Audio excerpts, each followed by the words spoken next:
Gubernur DKI Jakarta Anies Baswedan melarang penggunaan air tanah bagi sebagian pemilik bangunan di ibu kota mulai tahun depan. Aturan larangan mengambil dan menggunakan air tanah di Jakarta ini sudah disahkan Anies melalui Peraturan Gubernur Nomor 93 Tahun 2021. Namun, tidak semua pemilik bangunan di Jakarta dilarang memanfaatkan air tanah. Dalam pasal 2 disebutkan, larangan mengambil dan menggunakan air tanah hanya dilakukan pada bangunan di zona bebas air tanah. Zona itu ditetapkan berdasarkan pertimbangan kemampuan kondisi akuifer atau peta zonasi konservasi air tanah dan dukungan jaringan air bersih perpipaan. Saat ini kondisi cakupan layanan air minum perpipaan DKI Jakarta baru mampu memenuhi cakupan layanan seluas 64% dan menyuplai 20.725 liter per detik air untuk 908.324 sambungan pelanggan.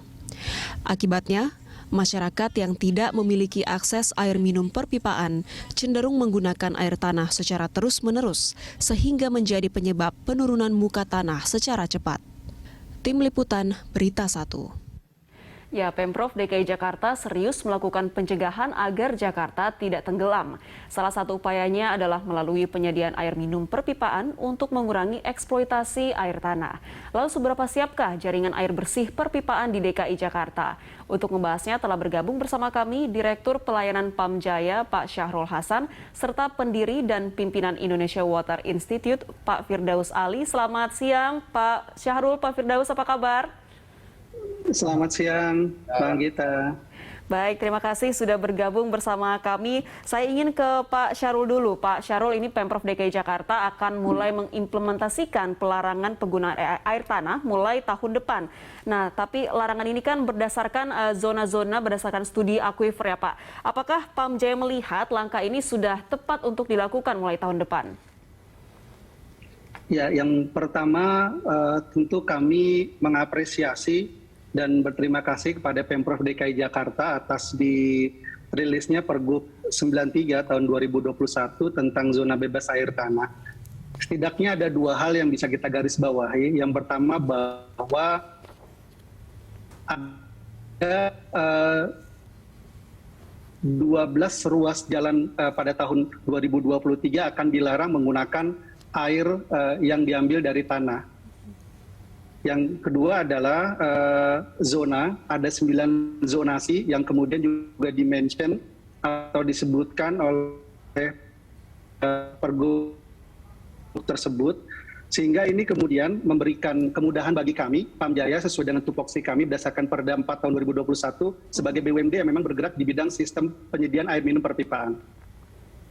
Oke, baik. Nah, tapi kalau kita lihat dari kesiapan kita Pak, mungkin dari cakupan luas perpipaan di wilayah-wilayah yang nantinya akan dilarang untuk memanfaatkan air tanah khususnya bagi pengelola bangunan, ini apakah cukup Pak perluasan perpipaan itu dan juga sumber air baku yang nantinya akan dibutuhkan?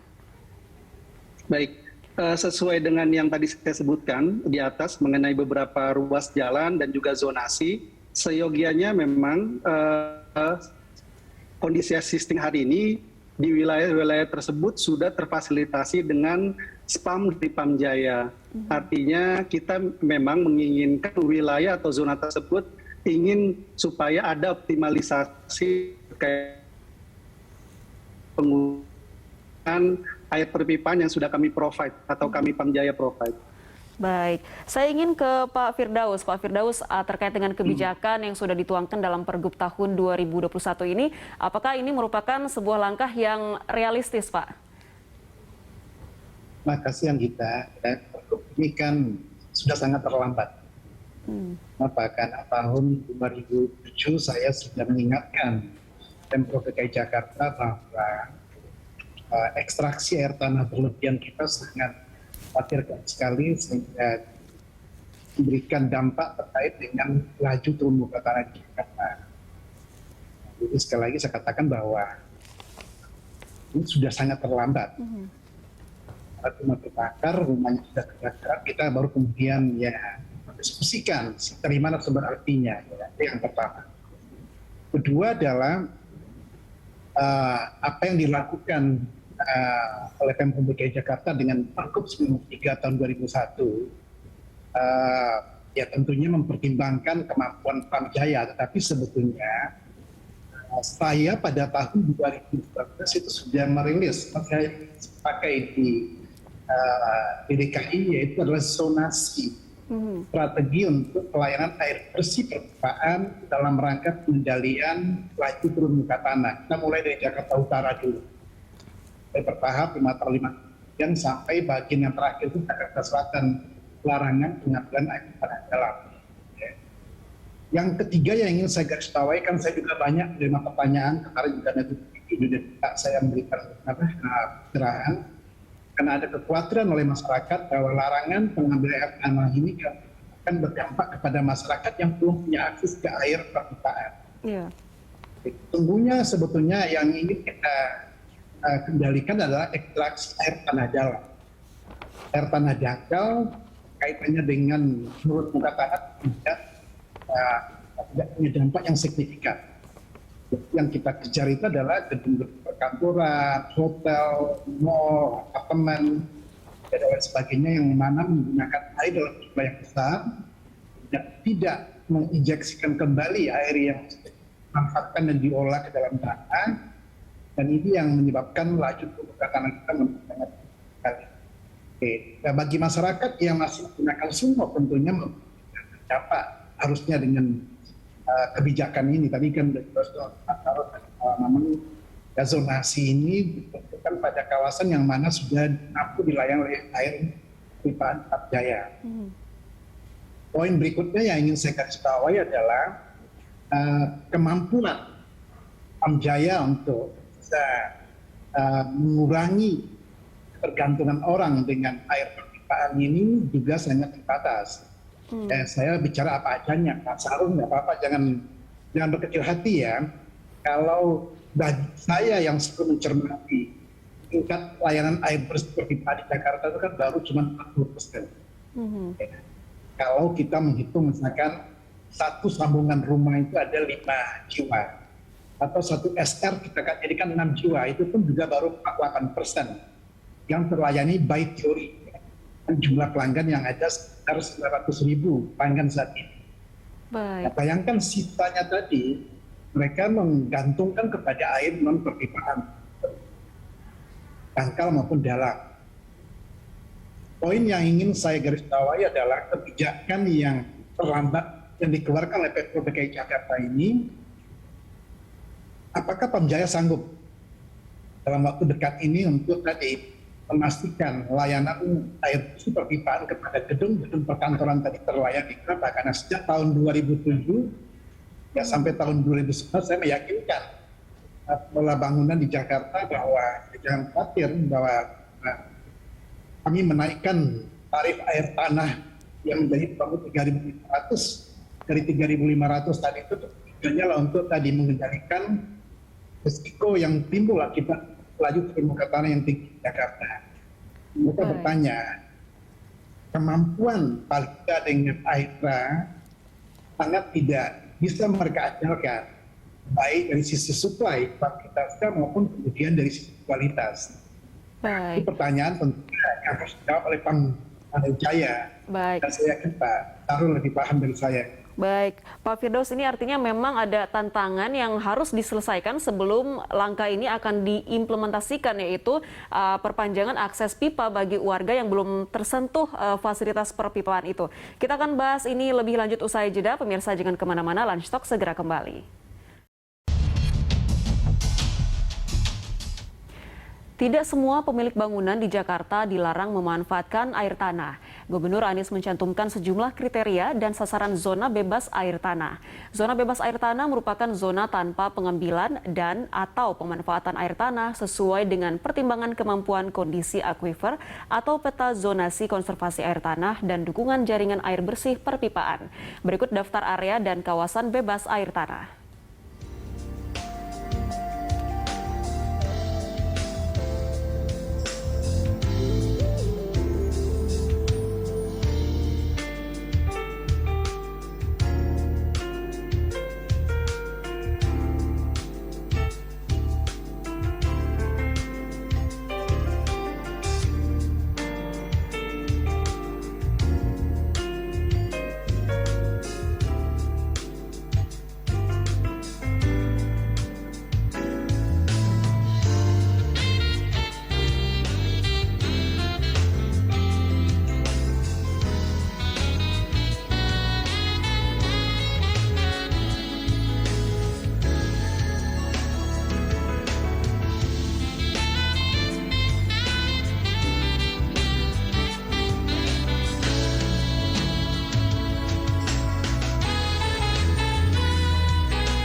Ya, kita lanjutkan perbincangan kita siang ini bersama para narasumber kita. Saya ke Pak Syahrul terlebih dahulu. Pak Syahrul, kalau dari pantauan Pamjaya sendiri, daerah mana saja nih yang punya urgensi tinggi dalam memperluas jangkauan perpipaannya, dan apa saja yang sedang Pamjaya atau PAM lakukan untuk hal itu? Baik, memang berdasarkan data, gap cakupan layanan yang belum kita aliri perpipaan itu mayoritas ada di wilayah Jakarta Utara dan Jakarta Barat.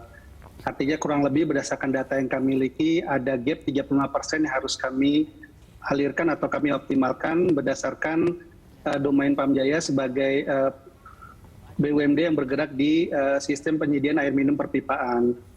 Nah, 35% ini tentu angka yang cukup besar untuk kemudian kami optimalkan atau kami kerjakan, tetapi kami tetap optimis bahwa itu bisa kami kerjakan sampai dengan 100%, tentu berdasarkan renta atau rencana strategis yang memang sudah kami canangkan di dalam internal Pamjaya. Baik. Nah, Pak, dengan adanya larangan penggunaan air tanah untuk beberapa zona wilayah yang tadi sebelumnya sempat kita bahas di segmen 1, apakah ini bisa dijamin, Pak, cakupan atau kebutuhan air baku dari waduk yang kita manfaatkan untuk air baku ini sudah cukup, Pak, untuk penyalurannya nanti? Tentu dengan zonasi yang kemudian ditetapkan oleh Gubernur DKI Jakarta melalui Pergub 93 2021 ini sudah mempertimbangkan aspek di mana wilayah-wilayah tersebut adalah wilayah yang memang sudah aliri air perpipaan dari Pamjaya, seperti di daerah Mega Kuningan, daerah industri Pulau Gadung, Rasuna Epicentrum, Sudirman, dan juga beberapa wilayah ini yang memang di situ kita sudah mengoptimalkan jaluran perpipaan kami yang selama ini memang sudah ada. Untuk kendala dalam penyediaan air bersih perpipaan ini apa saja, Pak, yang selalu atau sepanjang waktu ini dihadapi oleh Pamjaya? Ada 3 isu mainstream ya berkaitan dengan kenapa kemudian ada gap 35% yang belum kami bisa realisasikan. Yang pertama tentu adalah ketersediaan air baku. Kita tahu bahwa air baku di DKI Jakarta itu bersumber yang pertama dari Waduk Jatiluhur, yang kedua adalah kami membeli air curah dari PDAM Kabupaten Tangerang, dan yang ketiga berasal dari embung atau berasal dari embung-embung atau waduk-waduk kecil yang ada di DKI Jakarta. Nah, yang kedua adalah investasi, karena memang gap 35% itu related pastinya dengan investasi yang itu sangat dibutuhkan oleh kami dalam rangka pemenuhan kebutuhan 100% layanan. Dan yang terakhir adalah ini pada aspek teknis, Mbak, bahwa dalam dunia perpipaan air itu ada istilahnya NRW, non-revenue water, atau air yang bocor. Ini juga menjadi kendala kami yang sekarang kurang lebih secara persentage itu ada 44% air atau pipa yang pipa bocor di jalur perpipaan kami. Oke, jadi masih ada masalah teknis seperti kebocoran pipa air ya, Pak, yang menjadi tantangan untuk perluasan perpipaan air ini. Nah, saya ingin ke Pak Firdaus. Pak Firdaus, mungkin selain harus menyelesaikan atau menjawab tantangan yang disebutkan Pak Syahrul tadi, syarat apa saja nih yang harus dipenuhi oleh Pemprov DKI Jakarta sebelum melaksanakan aturan pelarangan penggunaan air tanah tahun depan? Kita waktu tahun 2019 itu saya sudah mengeluarkan peta khusus ya, dan tahapan sebelum diimplementasikan kebijakan pelarangan ekstraksi air tanah khususnya tanah dalam yang dilakukan oleh Pemprov DKI Jakarta oleh Pamjaya dengan 2 mitra swastanya, yaitu tadi menambah kapasitas air baku yang ada, lalu kemudian memastikan jaringan tadi sampai ke titik-titik yang dimana kita akan larang ya. Ketiga ya, dia ingin tadi disinggung oleh Pak Syahrul tadi bahwa kebocoran di DKI Jakarta itu sangat ekstrim sekali. Kalau di data saya itu 47 persen Pak Syahrul, karena paling tinggi itu 49%, yang di Aitra 45%, itu data terakhir yang saya miliki, kalau saya tidak salah silakan dikoreksi nanti ya. Jadi kalau dirata-ratakan ya kebocoran 47%. Bayangkan ya air yang kita olah, katakanlah kita keluar hampir 20.000 liter per detik, ya 45% hilang sia-sia. Ini juga hal yang sangat menyedihkan dan menyakitkan sekali bagi warga DKI Jakarta. Kenapa? Karena sebagian besar saudara-saudara kita tidak mendapatkan akses ke air bersih. Padahal kan saya katakan bahwa kita hidup di Jakarta, ibu kota negara kesatuan Republik Indonesia. Tentunya ya semua masyarakat yang tinggal di DKI Jakarta, baik konstitusi mereka berhak ya mendapatkan akses ke air bersih yang memenuhi kualitas ya dan termasuk juga kuantitas dan kuantitas tadi. Kebocoran yang besar ini ya sangat menyedihkan sekali. Kenapa? Karena ada air baku yang dibayar, ada bahan kimia yang juga dibayar, ada listrik yang juga dibayar, ada depresiasi konstruksi yang juga harus dibayar, ada bunga bank yang dibayar, ada gaji karyawan yang dibayar. Setidaknya 6 komponen tadi ya, hilang terbuang sia-sia. Ya. Sekali lagi ini bukan salahnya Pamjaya. Ini adalah salahnya dua mitra Pamjaya, yaitu Palija dengan Aetra. Ketika Gubernur DKI Jakarta ingin memperpanjang kontrak ini, saya termasuk orang yang mengkritisinya. Cukup 25 tahun, serahkan kembali ke Pamjaya. Inilah kesempatan bagi Pamjaya untuk bisa membenahi kembali sistem layanan air bersih perpipaan di DKI Jakarta. Dan kami di pemerintah pusat ya sangat siap membantu, malah jauh lebih siap. Ya, MOU yang kita tangani beberapa hari yang lalu itu terlambat ya 5 tahun sebetulnya Pak Saru dari yang kita lakukan. 2017 saya tangani, tapi baru kemarin tangani. Ya. Sekali lagi bahwa kemampuan fiskal DKI Jakarta itu 84,19 triliun loh tahun 2021. Baik. Kalau Pemprov DKI Jakarta tidak bisa menyisihkan 5% saja dari APBD tadi untuk bisa membantu memperbaiki layanan air bersih perpipaan di DKI Jakarta, saya bisa mengibaratkan anak ayam mati di lumbung padi atau orang mati kehausan di tengah kolam renang. Ini yang terjadi di Jakarta. Baik, saya ingin ke Pak Syahrul. Baik, dicatat tadi Pak Firdaus beberapa hal yang perlu diperbaiki. Nah, Pak Syahrul, ini kalau dari Pamjaya menjawab tantangan seperti kerjasama memastikan dengan para mitra untuk bisa mencari solusi dari kebocoran pipa-pipa air itu, apa yang sudah dilakukan, Pak? Ya, berdasarkan PKS yang memang sudah disepakati sejak tahun 98 dan banyak melakukan revisi-revisi bahwa untuk menanggulangi NRW tadi, non revenue water atau kebocoran pipa itu menjadi tanggung jawab dari mitra swasta kami. Bahwa memang kalau kemudian ada kondisi di mana persentasenya tidak bisa dia tekan, kemudian ada denda yang harus dibayarkan kepada Pamjaya. Nah, ini salah satu bentuk di mana keseriusan sebenarnya dari kami yang posisinya masih sebagai regulator, bukan sebagai pelaksana dari penyedia air minum itu, memberikan warning pada mitra swasta kami. Dan betul yang tadi disampaikan oleh Pak Firdaus bahwa tanggal 31 Januari 2023 adalah masa akhir dari kemitraan Pamjaya dengan Aetra dan dengan Palija. Dan tentu kami melihat bahwa kedaulatan hak air bagi warga Jakarta harus kami kedepankan, dan sesuai dengan amanat konstitusi kami ingin supaya gap 35% tadi harus kita optimalkan dalam kurun waktu 5 sampai dengan 7 tahun ke depan. Baik, kita akan bahas ini lebih lanjut Bapak Syahrul dan juga Pak Firdaus usai jeda, pemirsa.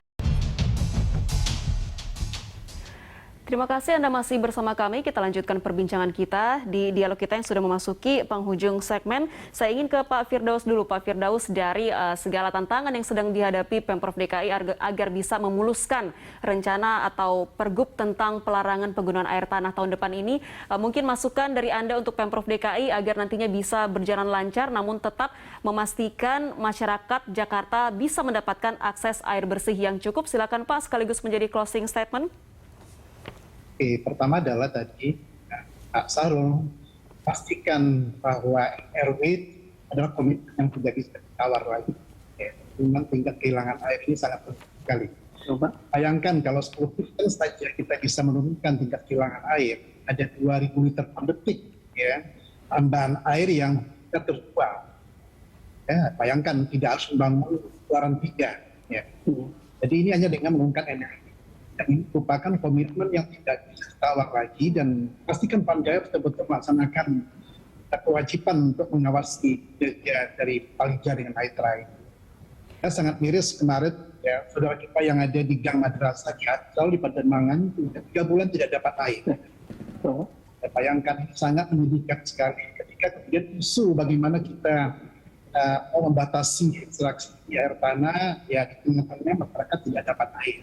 Baik. Yang berikutnya lagi yang ingin saya tekankan bahwa Pemprov DKI Jakarta ya, jangan pernah berkeputusan untuk memberikan investasi yang betul-betul dibutuhkan oleh oleh Pamjaya untuk bisa memperbaiki jaringan, menambah jaringan, membangun infrastruktur baru, ya, dan lain sebagainya. Ya, kalau tidak, ya, upaya kita mengendalikan ekstraksi air tanah tadi untuk mencegah buruknya turun muka tanah yang akan menyebabkan kita akan semakin sulit mengatasi genangan banjir maupun drop, ini akan tetap sia-sia. Baik. Ya, jadi penting sekali. Ya. Yang berikutnya lagi, ya tentunya bahwa tarif yang ada saat ini berulang kembali dalam rangka apa? Dalam rangka pemerataan. Ya, karena memang ingat saya terakhir tahun 2007 tarif ya kita naikkan secara otomatis, lalu kemudian kita freeze. Kenapa? Karena kita freeze karena kinerja 2 mitra ini memang tidak menunjukkan tanda-tanda perbaikan seperti freeze. Saya yakin sampai saat ini tarifnya tarif lama. Nah, Baik. tarif ini untuk juga memberikan dukungan ya tadi finansial kepada Pamjaya nanti setelah kontrak kerjasama ini berakhir, sehingga Pamjaya bisa berlari cepat. Jangan sampai ya kita malu di ASEAN. Baik, baik. Dicatat Pak Firdaus masukannya. Saya ke Pak Syahrul. Pak Syahrul, Pamjaya sebagai regulator harus mengawasi nantinya mekanisme penyaluran air bersih kepada masyarakat. Silakan tanggapan dari Anda sekaligus menjadi closing statement.